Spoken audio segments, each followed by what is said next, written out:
It's a bill that's picking up steam. Wednesday afternoon, the House of Representatives overwhelmingly passed House Bill 11 by a 131 to 12 vote. The legislation would increase state law enforcement along the border. This bill, as it's proposed to tackle a problem that's been created politically, not that actually exists on the ground. The bill would bring more DPS agents here to the Valley when there are other areas of Texas that need more resources for fighting crime. Torres says he's not anti-law enforcement, but he just doesn't think it's an efficient use of state resources. The border crisis doesn't exist. This is an area that's much more safe than other parts, even into the interior of Texas. And State Representative Terry Canales agrees, saying that the perception of the Rio Grande Valley is often very different than reality. I've heard representatives call where we live a war zone and the front lines, and I laugh because, I actually had one of the representatives when we were giving them a tour of the FAR International Bridge.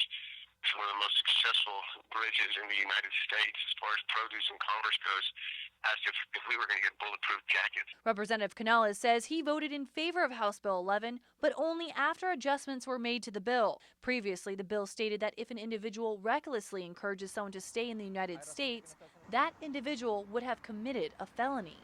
In the Rio Grande Valley, where we live, the fact of the matter is a lot of people are and would have legal status, but they've never even applied for their documents. And just you being in their presence may have implicated you in a felony. And so it was extremely hard for me to support anything that could do that, because you essentially made people's families and innocent people felons. When this agency is representing border enforcement, representing immigration enforcement, then it breaks that trust, and those people that don't have papers and their family members are not going to call law enforcement when they're needed or when they can help in investigating a crime. With these concerns in mind, now the bill specifically targets criminals. And so the smuggling statute now reads that it has to be for pecuniary gain.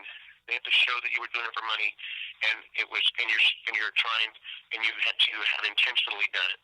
As for the impact this bill will have, that's still unclear. I do think that the big steps that need to be taken need to be done so at the federal level. That's where we're trying to put a Band-Aid on the federal government's lack of attention to our region. Ashley Custer, Action 4 News.